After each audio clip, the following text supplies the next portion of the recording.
back to yet another edition of the Oh No Wrestling Podcast.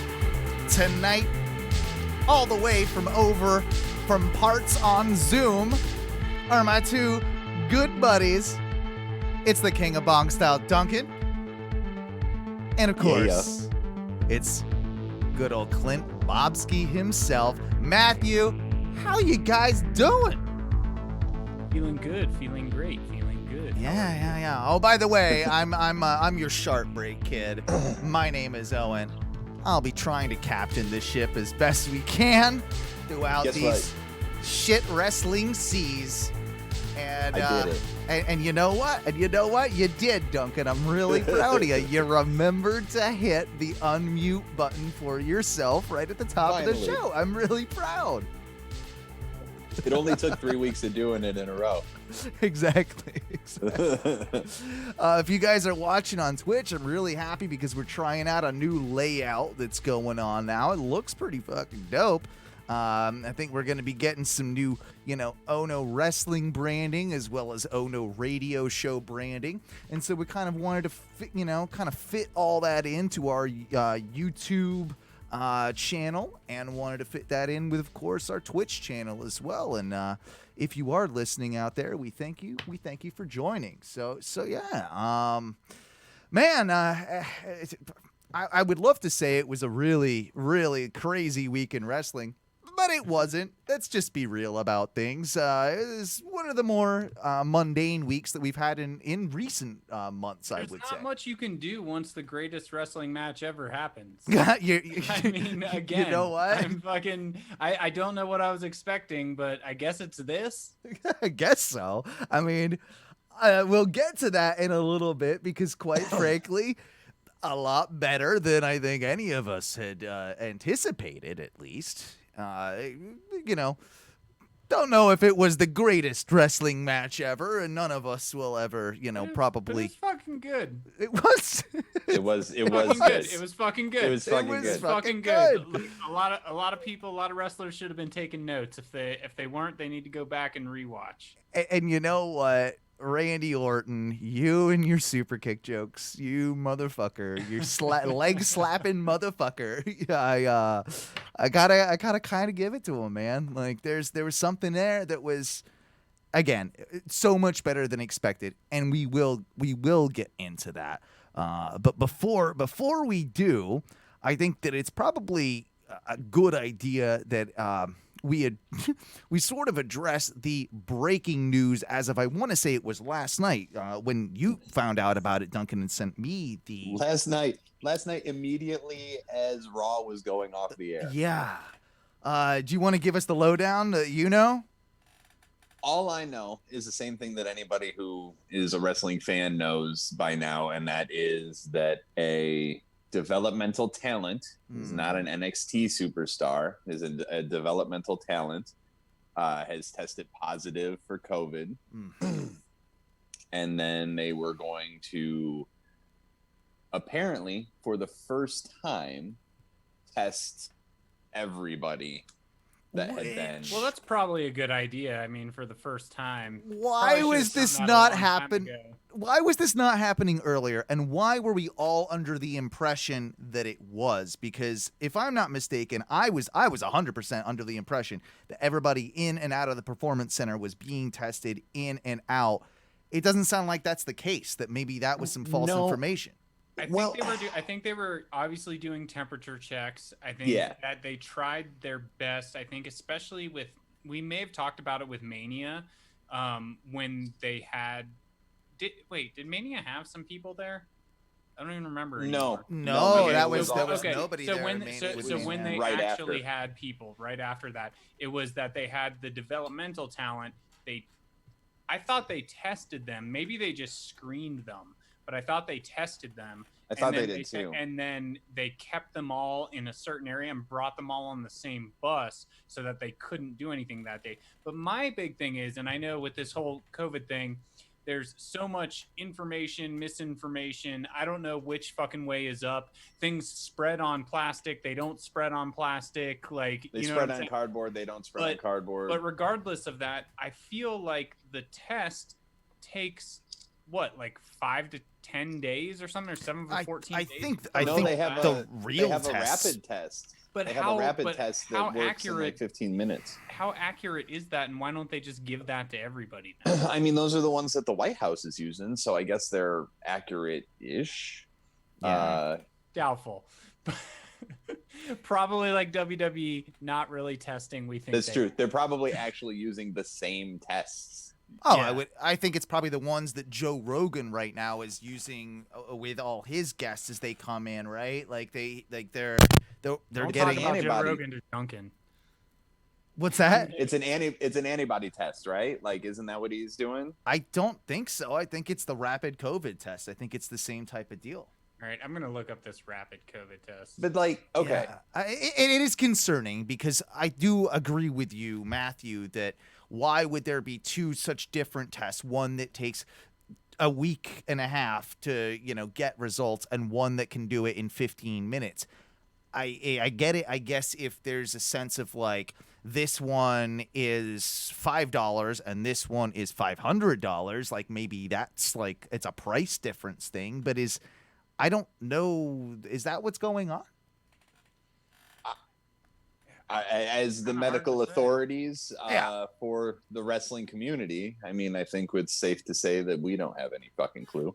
No, you're right. You're right. Because I don't know. Because I was always under the impression that like obviously, and maybe here's the thing. Like, obviously, AEW are testing their talent.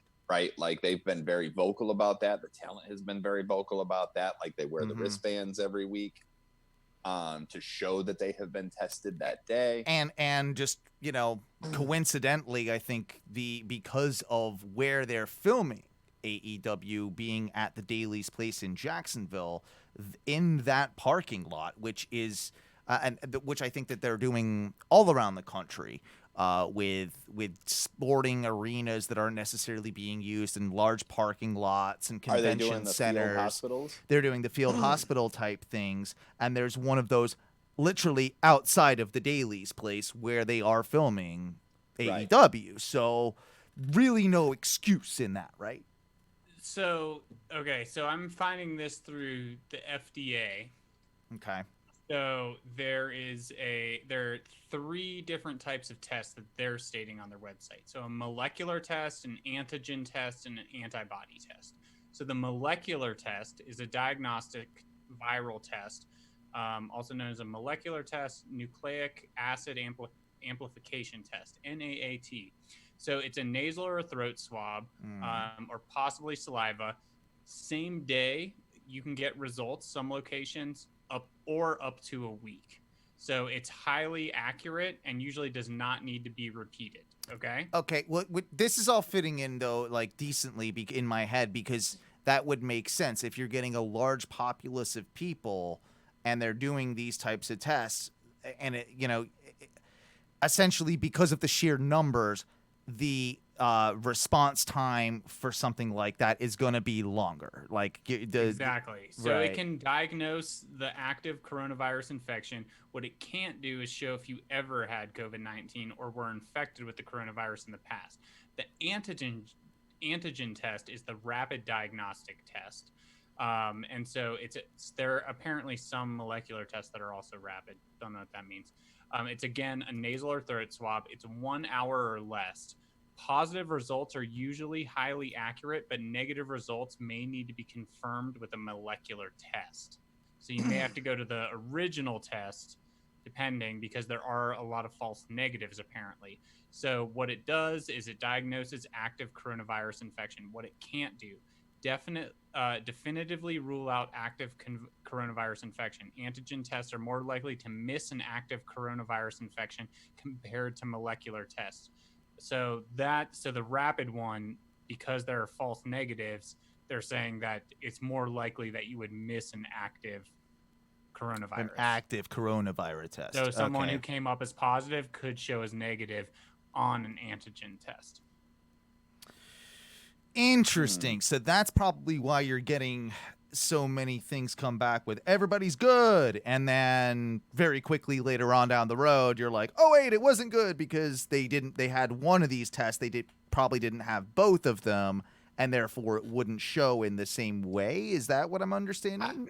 Yes. Well, and then there's like also the antibody test, which just shows if you had it. Right. If you've been exposed, but we also still, of course, don't know whether or not so that you can get it again if one. you're, you know. Yeah, so that one's the serological test. It's a blood test. It's with a finger stick or a blood draw. Same day or 1 to 3 days is how long it takes to get results. Sometimes a second antibody test is needed for more accurate results. Shows if you've been infected by coronavirus in the past. What it can't do: diagnose active coronavirus infection at the time of the test, or show that you do not have active COVID-19 infection.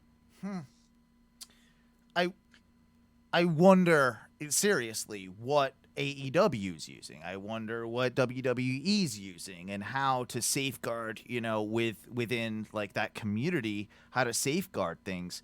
The reason we bring this all up, of course, is that we, like Duncan said, just recently learned that one of the performance center recruits, I guess is the correct term. I don't know. Not an NXT superstar, but somebody who's in the system, but in the developmental system to a degree. A person of that ilk has, you know, tested positive for COVID-19, and I think the more shocking thing is, of course, that last night on Monday Night Raw, the report came out that they had friends and family there, and it was kind of odd seeing kind of like a couple elderly people that must have been fathers or something of some of the performers or what have you. Yeah, they were all like friends or family. Yeah, and then even a couple of kids like in the audience. And they had to sign waivers. Okay, I didn't hear that part. So, they had to sign waivers saying if they contracted coronavirus, they couldn't like sue WWE. Right. There was no legal recourse. Yeah, no. But am I wrong in hearing that I read the report that those people that were there, they were prohibited from wearing That's been actually a lot of people who were there have come out and said that they were never prohibited. They were never told like we'd rather you not type deal, you know? Yeah, there was no, and like the reports of like Bruce Pritchard coming over the loudspeaker and telling people not to wear them. Like apparently that was also from, I think that was Sean, I don't know.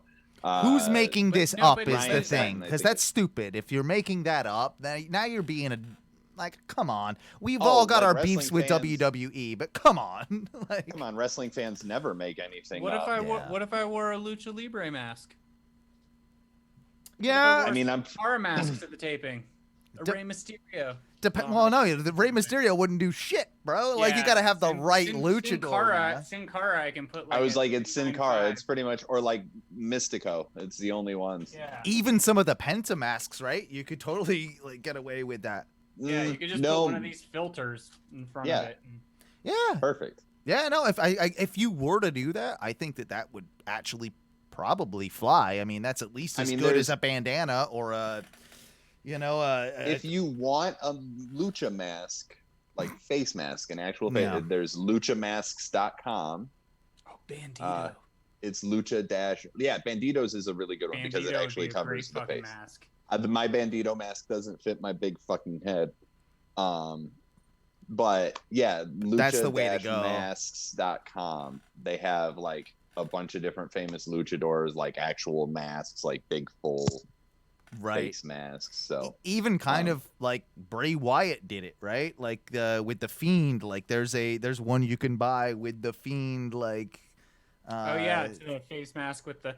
Although I will say, I think the best one is the Orange Cassidy one. The Orange Cassidy denim. So wait, just denim. Is WWE selling the Bray Wyatt one? A version of it. The one, because it's weird because Bray was like caught in a couple pictures wearing one that was a lot better quality and a lot cooler than the one that WWE was selling in the shop. The one they're selling in the shop is, I would say, cartoony in comparison to the more Tom Savini real deal, you know, like a real deal thing. It's funny because like a friend of the show, but he runs 1-2-3 Pins. Oh yeah, I love that. That guy was awesome. So Will, what's his name? Will? Yeah, Will. Will is super cool, but Will had a Fiend face mask that he was selling for about 5 hours before WWE hit him with a cease and desist. Yeah, because they came up with their own. They were like, "Ooh, good idea. We'll just do that." Well, and dude, like they were going after independent sellers pretty hard a few weeks ago. Like they were just like, "Oh yeah, fuck all of you. Like we're gonna take all of these designs." Sure. Like, you know, people getting like out of 24 designs, 18 got hit and stuff like that. So, I'm trying to figure out which one of his pins that I have. Is it this one? I know I've got the Nation of Domination and the Too Sweet. That is one. That is one of his right there, which is a badass fucking pin. Yeah, and also he has the Run the Jewels Ceromedo. We Are the Nation right here. Yep. I got it right here. That's one of his, right? Yeah, this is a badass pin. Yeah. It's our favorite pin guy that we met at StarCast. Will from what's the name of his company? At 1-2-3 Pins. At 1-2-3 Pins on Instagram, I believe. Yep, and I think you can find it. I think it's the same on Twitter as well. Yeah, just Google it. I'm sure it'll pop up. He's really cool. He's got some cool merch. Like, and also at this time, support independent everything, and especially like he's a independent black business. Support independent black business. And while we're at it, I do want to give a shout out to somebody who's been giving us shout outs. A huge fan of the show. Another wrestling fan and a guy that wants to maybe even do some collaboration with us later down the road. His name's Kyle Deuce, and he's got a very popular podcast here in the Central Florida area. His name in the group on Facebook. Yeah, Happy Hour with Johnny and Deuce, and they've had some really great wrestling interviews with independent guys and what have you. And he's been shouting us out lately on his show, so I wanted to say thank you and return the favor. So check out Happy Hour with Johnny and Deuce. I'm pretty sure you can find that again just by Googling wherever you need to Google, and type Google into Google. Yeah. One of the things you will incept yourself into Google. he one of the things that he has been dying for us to talk about for the last few weeks. He keeps bringing it up in conversation that I've had with him or even in our group. By the way, Oh No Wrestling on Facebook, OHNO space wrestling. Just search for that. You'll hop in our group, and we'll definitely get you in there. But he's a huge fan of these.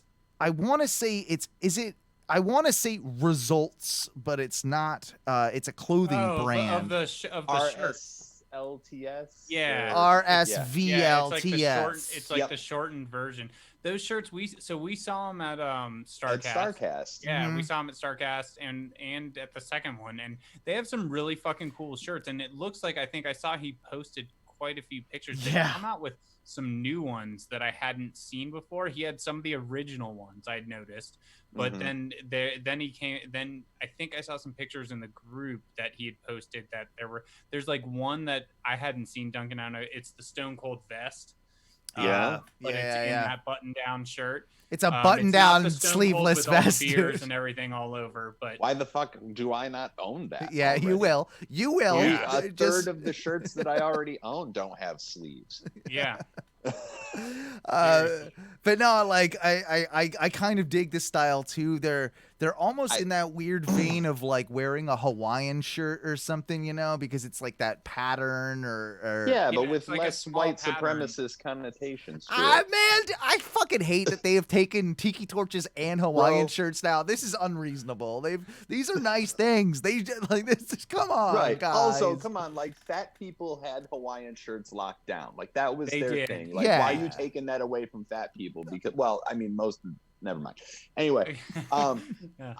we go off on a tangent that we don't need to go off on. That's a different show. Yeah. But yeah, like I dig them, and if you'll remember when we were in Vegas, I stood at that booth for a long time, and I was just like, I kind of want this Ric Flair, and I kind of want this Undertaker. They're expensive though too. They're like, aren't they like $65 or somewhere in that range? Like they're a little bit more, like 40. Yeah, I'd pay $40, 45 maybe. But dude, like, you think about it, right? Like those anime style shirts back in like the early 2000s. You know the ones I'm talking about. They had like Spider-Man or like, so like those button downs were $30 to $40 each at Hot Topic back in the day. So $65. Yeah. Is that what they are? Yeah. For this Macho Man one, I just did a quick. And I think that's like the basic bitch one of them too. Like that Macho Man one is kind of the basic bitch. Hold on. If it's a good quality shirt. They're all 65. They're all okay. If it's a good quality shirt. Okay, so look, the way I look at the Results brand, it's kind of on the same line as Chalkline. Like I like Chalkline. I was gonna bring them up next, which is very funny. He loves them too. You can get kids ones for $33 if you have kids. Well, since Owen could wear a kids one. Yeah, I'll just get the kids ones. Extra large. The Taker and the Ric Flair are my favorite though. Dude, they're fucking sick. And so like, here's the problem with both of those brands, right? They're salty on price. Razorman's badass. Sorry. And like I love the Chalkline stuff, and I want to get their shorts. I like their shorts and like their jersey style stuff. You want to look like a Guido with your first. What do they call those? What do they call those things? Wear a jersey. What do they call those things? I don't. I don't have none of us have any reason to wear a jersey. Duncan wants a Bo Dallas. Essentially flat Earth. He wants a Bo Dallas. I believe, and just because I think the fact that you don't believe is fucking sad. So you need to get right with Jesus, aka Bo Dallas, chubby Jesus, but chubby you want Jacksonville Jesus. You want that in a jumpsuit? You want the tracksuit? Tracksuit. You fucking okay? First of all, when do you ever see me wear long sleeves ever? Second of all, like, can you picture, like, honest to God, picture me in a fucking like a velour jumpsuit. I want to see it. Sopranos. I want to see it. I want to see this. We all have to. You're probably going to be comfortable as fuck. Mm-hmm. You'll do it once. You'll do it once. Matthew wearing the sweatpants on the flight, and he's going to be like, "God damn it! How did I miss Dude, out I've on this never for so long?" worn sweatpants on a flight since then. Is that your thing? Dude, totally my thing now. Yeah, fuck yes. I'm gonna. I've never. I had always been like, wear jeans or whatever. That's what I always do. Dude, but that was the flight to WrestleMania, it was wasn't the flight to WrestleMania 33. I fucking wore sweatpants and then like got wasted and like passed, and I was like, why have I never worn sweatpants on a plane? How is always doing this? Like, who the fuck am I trying to impress? Literally, no one. Nobody. Who gives a shit? Yeah, it was I came awesome. to play. Drunk Matthew, he did the Miz music hit and everything. Like he came in, he did the spin, pointed, as you do, and then I passed out. And he passed the fuck out. It was really one of those like. I drove Duncan and Kelsey and I to the airport, and we were in the last 4 miles or 6 miles, and I pulled out like this fucking like Gatorade bottle that was half vodka and half Gatorade and just started chugging it. It's like, let's go. The last couple of miles. And I was like, yeah, this is going to be good. He's like, just so you know, it's about to get wild. I was like, just so you know, this is like 20 ounces almost of like, maybe not 20. I guess it was probably like a 20. So it was like 12 ounces of vodka. It was fine. I had eaten a bunch of edibles and I was roasting my pen. So it was totally cool. But yeah, Matthew was just like, I'm giving this sweatpants on the plane thing a try. And I've never looked back. Yeah, never looked back. Even for business trips, I don't give a fuck.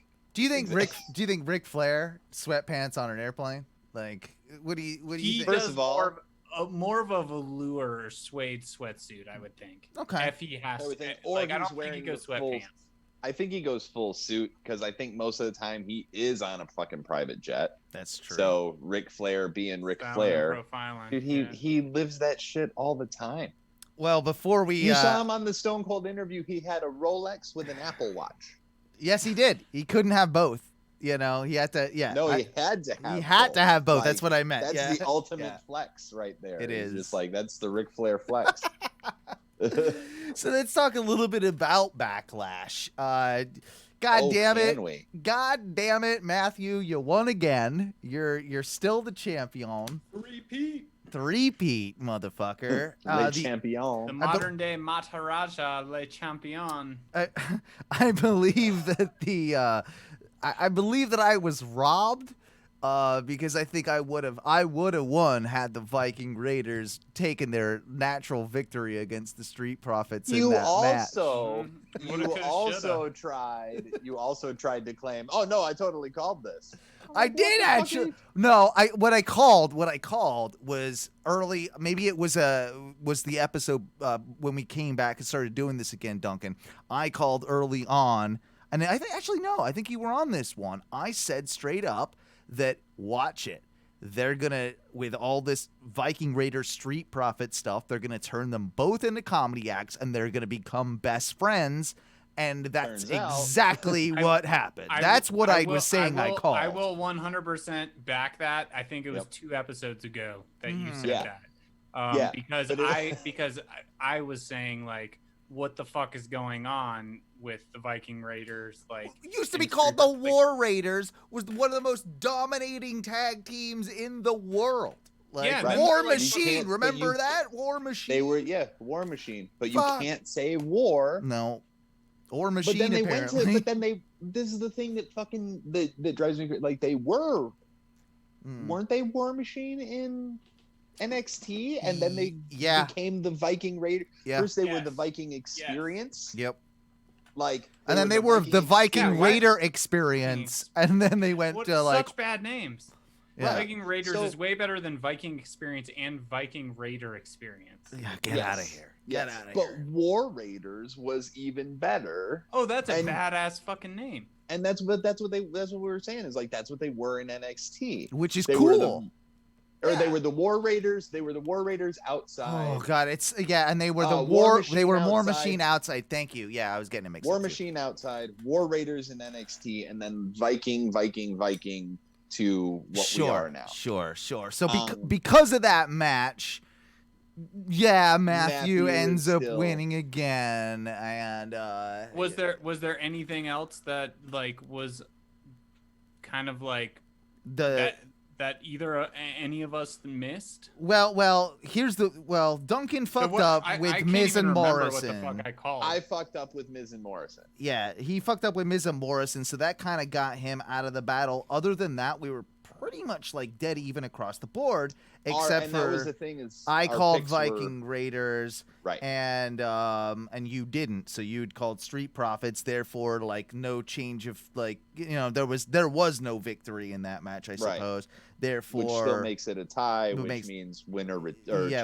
champion retains. I still disagree because I think there should have been a 1-2-3 count because Ivar was Eric was on top of one of the Street Profits, and that could have been considered a 3 count. We all know that the only true winner of that match was the Sea Monster from Southpaw Regional Wrestling, who was in the dumpster.